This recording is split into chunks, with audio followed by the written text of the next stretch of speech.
My golden child sister called me a gold digger when I married rich. 10 years later, she begged me for money. My sister Maya was the golden child who could do no wrong. Straight A's, full scholarship to Princeton, our parents' pride and joy. I was the disappointment. C student, community college, the daughter they kicked out at 18 for wasting my potential. They gave Maya eggs and bacon for breakfast while I got stale bread. She went on field trips to ride horses while I was locked in my room to study. Every wall had photos of Maya's achievements while my participation trophies went in the trash. When they kicked me out, Maya laughed and said I'd end up married to some loser, popping out kids, living off food stamps. But at community college, I met James. He'd built a successful tech company at 19 and was just getting a degree to please his parents. He asked me to tutor him, not because I was smart, but because I explained things simply. We fell in love. When he proposed with a 2-carat diamond, I was terrified to tell my family. I drove home, showed them the ring, mentioned James's business. Maya took one look and burst out laughing. "Gold digger!" she shrieked. "You couldn't succeed on your own, so you're spreading your legs for money. Pathetic." My parents nodded approvingly. "At least Maya will make her own fortune instead of stealing someone else's," my mother said. I ran out crying, convinced I was using James. He held me while I sobbed, assured me I wasn't a gold digger, that he loved me. We got married without inviting them. 10 years passed. James's company went public. We had 2 beautiful kids, lived in a gorgeous house, traveled the world. I hadn't spoken to my family once until my phone rang last week. "Maya, hey sis, how's the trophy wife life?" I almost hung up, but curiosity won. "What do you want, Maya?" Her voice changed, suddenly desperate. "I need money, just a small loan, like 50,000. I laughed. "You called me a gold digger and now you want my husband's money? Look, I know what I said was harsh, but you are a gold digger.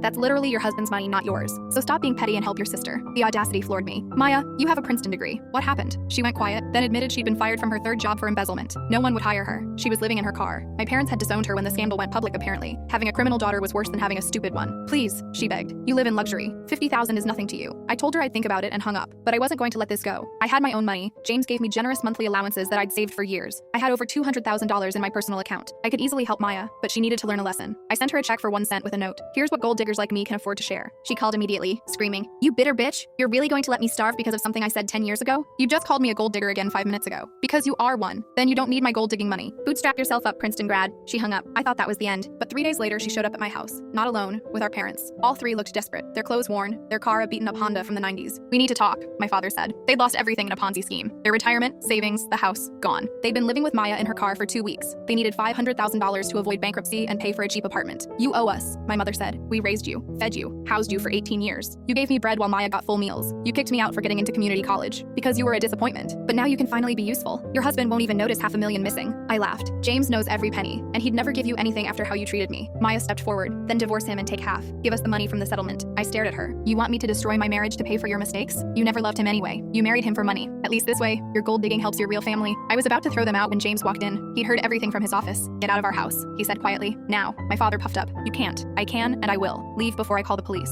They scrambled toward the door, but Maya turned back. "You'll regret this. We're blood. We're your family." "No," I said. "You're strangers who happen to share my DNA." They left, but Maya shouted through the door, "Check your mail tomorrow. You'll see who really owns this house." The next day, an envelope arrived. Legal documents. My stomach dropped as I read them. Full story linked below.